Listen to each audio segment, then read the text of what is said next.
ఏమండి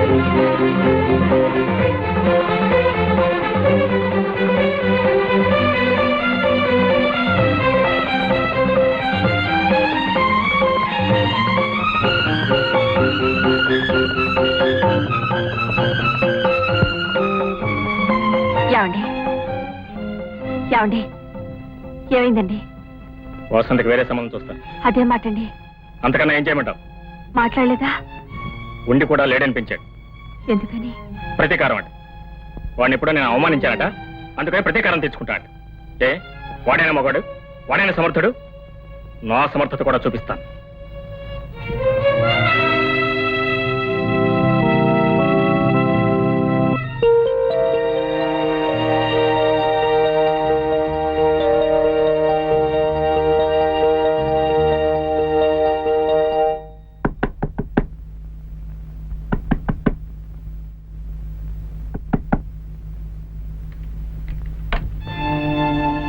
వాసంతి, ఏమిటి ఇలా వచ్చా?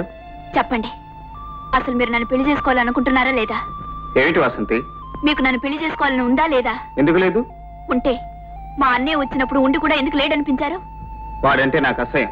ఎందుకని? నీతులు చెప్పేవాడు తను చేయగలిగితేనే చెప్పాలి. తను చేయకపోతే మీకు వచ్చే నష్టం ఏమిటి? ప్రతిసారి నేను చేసింది తప్పు అన్నాడు. ఎన్నోసార్లు నన్ను అవమానించాడు. నా అహం మీద దెబ్బ కొట్టాడు. మాట మీద నిలబడిన మనిషితో నాకు సంబంధాలు అనవసరం. నాతో సంబంధం కూడా అనవసరమా? వాడితో సంబంధం ఉన్న ఎవరితోనూ నాకు సంబంధాలు ఉండటానికి వీల్లేదు. వాడితో తెగదెంపులు చేసుకోగలిగితేనే నువ్వు నాకు కావాలి. నేను పెళ్లి చేసుకుంటాను, కానీ వాడి చెల్లెలుగా కాదు. నువ్వు నా భార్యగా రాగలిగితే, వచ్చే సాహసం నీకుంటే, వచ్చిన తర్వాత ఈ గడప దాటి మళ్ళీ ఆ గడప తక్కకుండా ఉండే శక్తి నీకుంటే రా.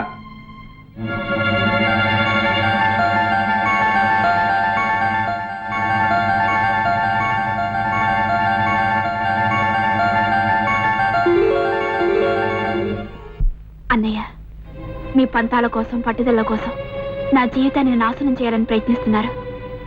ఆయన నన్ను పెళ్లి చేసుకోవడానికి ఉన్న అభ్యంతరం వల్ల నేను నీ చెల్లిని కావడమే. అందుకే నీ నుంచి దూరంగా వెళ్ళిపోతున్నాను. క్షమించు.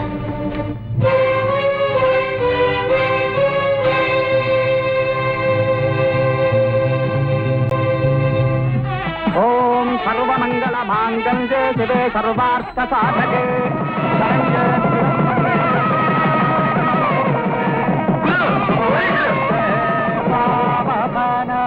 నీ మీద అరెస్ట్ వారెంట్ ఉంది. దేనికి? పెద్దవాళ్ళు ఇష్టం లేకుండా అమ్మాయిని బలవంతంగా తీసుకొచ్చి పెళ్లి చేసుకుంటున్నావు. లేదు, ఈ పెళ్లి నేను ఇష్టపడే చేసుకుంటున్నాను. కానీ ఆయనకు మాత్రం ఈ పెళ్లి జరగటం ఇష్టం లేదు. నీ ఇష్టం నాకు తెలుసమ్మా. నీ ఇష్టమే నా ఇష్టం. నిన్ను అర్జున్కిచ్చి తప్ప ఇంకెవరికిచ్చి పెళ్లి చేస్తానమ్మా. వాడు వచ్చేవరకు ఆగి వాడికి చిన్ని పెళ్లి చేపిస్తాను. ఓకే? చూడమ్మా, ఆవేశంలో సొంత అన్నయ్యనే పోగొట్టుకుంటున్నావు. ఆవేశపడ్డానికి, ఆలోచించుకోలేకపోవడానికి నేనేం చిన్నపిల్లను కాను. నా నిర్ణయాలు నాకుంటాయి. నా భవిష్యత్తును నిర్ణయించుకునే శక్తి నాకుంది. Sorry inspector, very sorry. ఓం మాంగళ్యం తంతునా నేనా మమ జీవన హయతునా కంఠే భద్రాలు శుభగే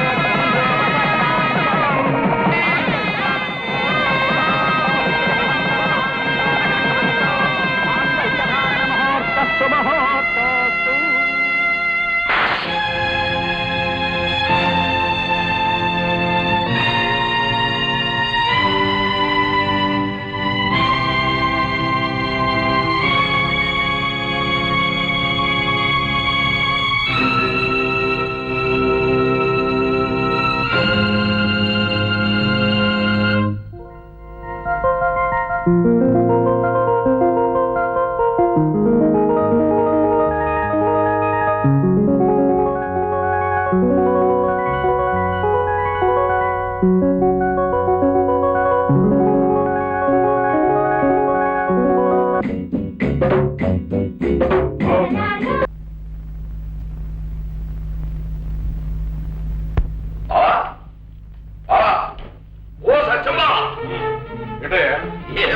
ఈ సంవత్సరం మున్సిపల్ ఎలక్షన్ కాంపిటీషన్ చాలా స్ట్రాంగ్ గా ఉండేటట్టుంది.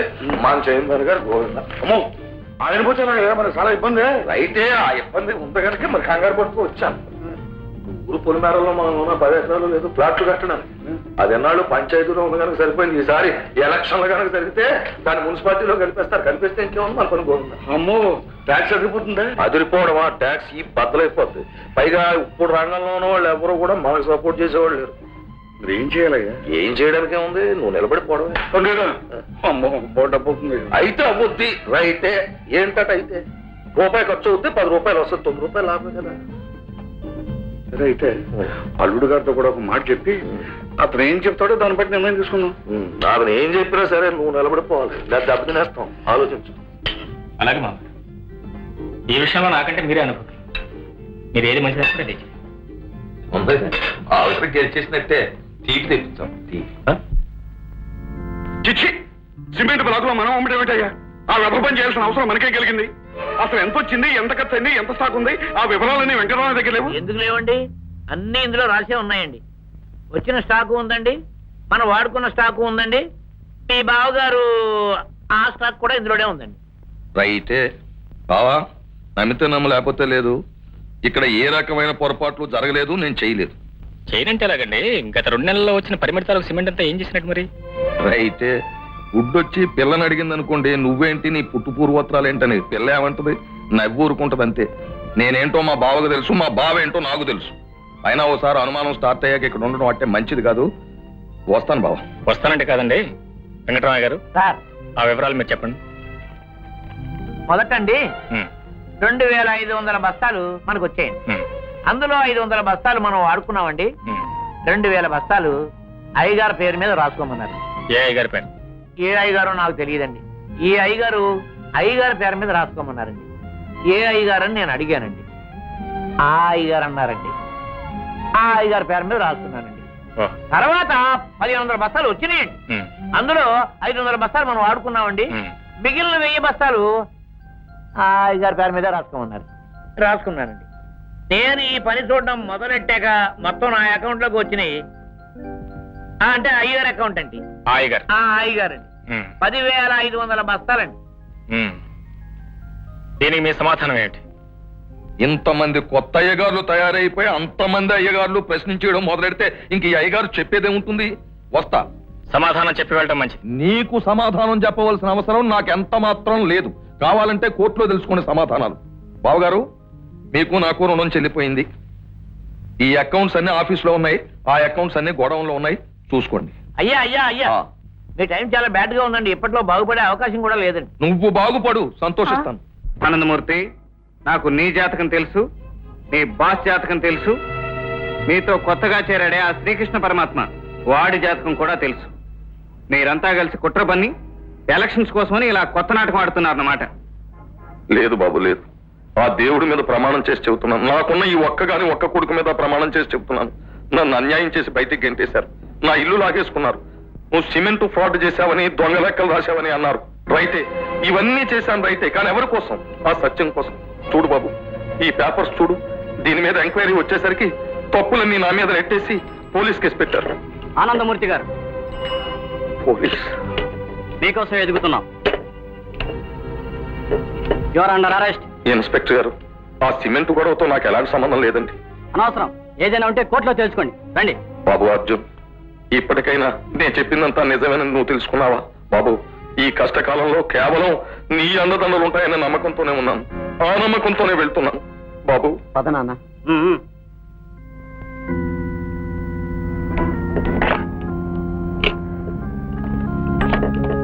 గురు, ఆనందమూర్తిని పనిలోంచి తీసేశారట. పోలీస్ కంప్లైంట్ కూడా ఇచ్చారట.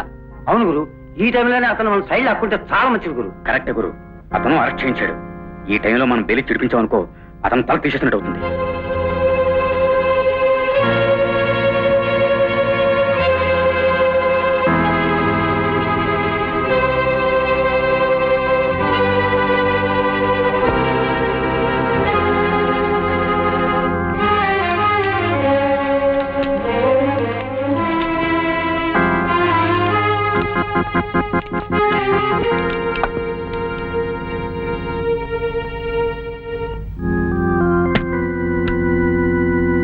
ఏమిటండి ఏమైంది?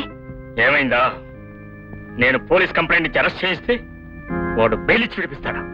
ఎవరు బాబు? ఇంకెవడు? నీ కూతురు మొగుడు.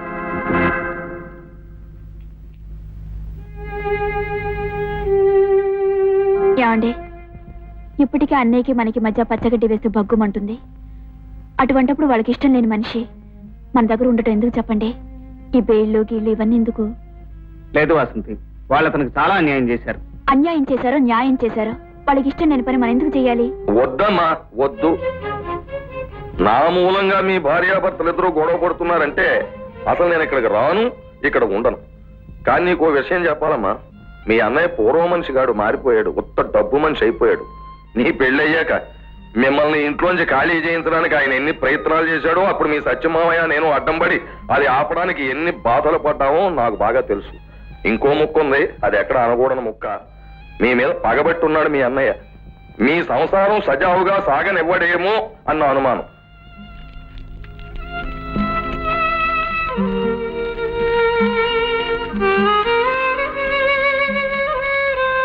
ఒకప్పుడు నేనే మీ పాకలు పీకాను. ఈవేళ అలాంటి వెధవ పని మరో వ్యక్తి చేయబోతున్నాడు. ఎవరో వ్యక్తి ఆ సత్యం. ఆ పాకలన్నీ బుల్డోజర్లతో నాశనం చేసి ఆ స్థలాన్ని ఖాళీ చేయించి మిమ్మల్ని ఎక్కడెక్కడికో తరివేసి అతను అంతస్తుల మీద అంతస్తులు, అంతస్తుల మీద అంతస్తులు, లక్షల మీద లక్షలు, కోట్ల మీద కోట్లు సంపాదించేయాలనేటువంటి దుర్బుద్ధితో ఉన్నాడు. ఆ దుర్బుద్ధిని అరికడతాను. ఆ బుల్డోజర్లకి నేనే అర్థం పడుకుంటాను మీ అందరి తరఫున నేను హామీ. అయితే అలాంటి వ్యక్తి చేసే అరాచకాలు అరికట్టాలి అంటే అతను చైర్మన్ కాకుండా మనం చూడాలి అంటే అతనితో పోటీ చేయగల సమర్థుడిని మనం నిలబెట్టాలి. ఎవరా సమర్థుడు? సత్యం మీద పోటీ చేయడానికి అర్హుడు ఒకే ఒక వ్యక్తి, అతను మన అర్జున్. అంచేత పేద ప్రజానీకు 50 మంది తరఫున నేను శ్రీ అర్జున్ ఎలక్షన్ లో పోటీ చేసి చైర్మన్ గా గెలవాలని కోరుతున్నాను. లేదు మామయ్య గారు, మీకు తెలియదు. వాడు నుంచున్నది మీ మీద పంతంతో కాదు, నా మీద పంతంతో. నా మీద వాడుకున్న కక్ష తీర్చుకోవడానికి, పగ సాధించుకోవడానికి. ఇప్పటి వరకు ఇది మీ మధ్య పోటీ, ఇప్పటి నుంచి మా మధ్య పోటీ.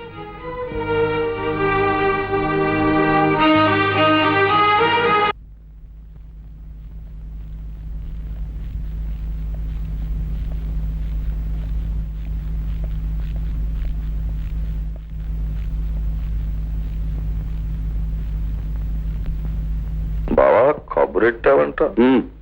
నీకు నేను చేసిన సహాయానికి నువ్వు ఈ విధంగా ప్రతీకారం తెచ్చుకుంటావు అనుకోలేదు. రైటే, మరి నువ్వే కదా పొమ్మన్నావు. పొమ్మంటే మా విరోధమైన వాళ్ళతో చెత్తగలుగుతావా?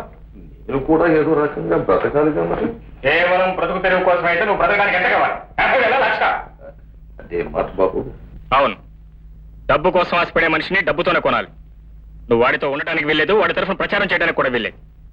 నువ్వు దీనికి ఒప్పుకుంటే నీ మీద ఉన్న కేసులు తీసేస్తాను, నీకెంత డబ్బు కావాలని ఇస్తాను. రైతే, ఆ మాట చెబితే చాలదు, మీరు నాకు డబ్బు ఇవ్వాలా? కానీ బావా నాకు ఒక్కటే బాధగా ఉంది. ఆ వేళ నువ్వు నన్ను గదిలోకి తీసుకెళ్లి తలుపులు వేసేసి ఎందుకురా ఇలాంటి పాడు పని చేసావు, 4 లెంపకాయలు కొట్టినా నేను బాధపడకపోను. ఎందుకు పనికిరాని మనుషుల ముందు నన్ను షేమ్ చేశావు. అందుకే నేను ఎక్కువ బాధపడుతున్నాను. సరే, జరిగిపోయిందేదో జరిగిపోయింది. ఇక నుంచి నువ్వు నాతోనే ఉండాలి. రైతే, నువ్వు ఆ మాట అంటే నేను ఎక్కడికి వెళ్తాను, ఇక్కడే ఉండిపోతాను. కానీ ఇంకెప్పుడు వాడి ముఖం కూడా చుట్టానికి వెళ్ళలేదు. రైతే అలా చేయొచ్చు బాబు, కానీ అది రాంగ్. ఏం చేతంటే మనం ఎవరినైనా దెబ్బ కొట్టాలంటే వాడి పక్కనే ఉండి వాడి పక్కలోనే ఉండి దెబ్బ కొట్టాలి. నేను వాళ్ళతోనే ఉంటాను, వాళ్ళ మనిషిలాగే నటిస్తాను, అంతా వాళ్ళ మనిషిలాగే. కానీ ఎప్పుడు ఎక్కడ నొక్కాలో అక్కడ నొక్కేస్తాను. దాన్నే స్ట్రాటజీ అంటారు. నాకు వదిలిపెట్టేందిగా. చెబుతా అదంతా పెద్ద కథ. బాబు అర్జున్, నేను ఎప్పుడైతే పేదవాళ్ల పక్షం వహించానని తెలిసిందో ఈ గొప్ప వాళ్ళ గుండెల్లో రైళ్లు పరిగెట్టడం మొదలెట్టాయి. దాంతో కార్లు వేసుకుని ఊరంతా గాలించేయడం మొదలెట్టారు. సరే, ఒకప్పుడు వాళ్ళు ఉప్పు పులుసు తినున్న వాళ్ళం, ఎందుకైనా మంచిది ఒకసారి పెడదామని చెప్పి వెళ్ళాను. వెళ్ళేటప్పటికి టేబుల్ మీద పేర్చేసి ఉంచారు. పలహారాలు కాదు, నోట్ల కట్టలు. కట్టకు 10,000 చొప్పున 10 కట్టలు పేర్చేసి ఉంచారు. వాటిని నేను తీసుకుని ఏ బొంబాయో ఢిల్లీయో మద్రాసో వెళ్ళిపోవాలట. ఎలక్షన్స్ అయిపోయేదాకా ఊళ్ళో అడుగు పెట్టకూడదట. అది షరతు. అర్థమైంది కదా ఆ షరతు వెనకాల ఉన్న అంతరార్థం ఏమిటో. నేను ఈ ఊళ్ళో ఉంటే వాళ్ళ గోత్రాలనే బయటకు వస్తాయి. వాళ్ళ గుట్టు ఎప్పుడైతే బయటపడిందో జనం వాళ్ళ వాహనం ఉమ్మేస్తారు. వాళ్ళు ఓడిపోతారు, వాళ్ళ పథకం దెబ్బతినేస్తుంది. అప్పుడు నేను చెప్పాను, ఊళ్ళు వెళ్ళను, మీ డబ్బు నాకు అక్కర్లేదు. ఎందుకయ్యా నాకు ఈ పాడుధనం, ప్రజాధనం నాకు చాలు. ఇప్పటికే మీ వెనకాల గడిపిన పాపిష్టి జీవితం చాలు, ఇక ఈ శేష జీవితానైనా ప్రజాసేవలో గడపనివ్వండి అని చెప్పేసి బయటకు వచ్చేసాను. ఇది నేను చేసిన పని. ఇందులో తప్పేమన్నా ఉంది అర్జున్? లేదు, ఒక మనిషి చేయాల్సింది చేశారు, మనిషిలా ప్రవర్తించారు. అమ్మయ్యా, నాకట్లా కాదు. జై కొట్టవలసింది అర్జున్, అర్జున్. సత్యం. డాక్టర్ ఏమైంది? మీ అమ్మగారికి మళ్ళీ హార్ట్ అటాక్ వచ్చింది. My God. You must be careful.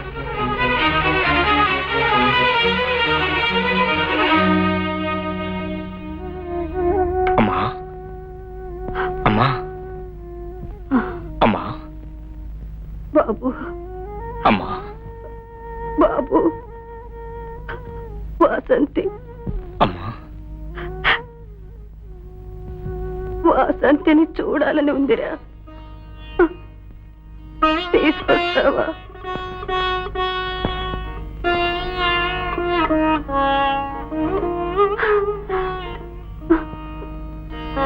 చూడాలని ఉందిరా.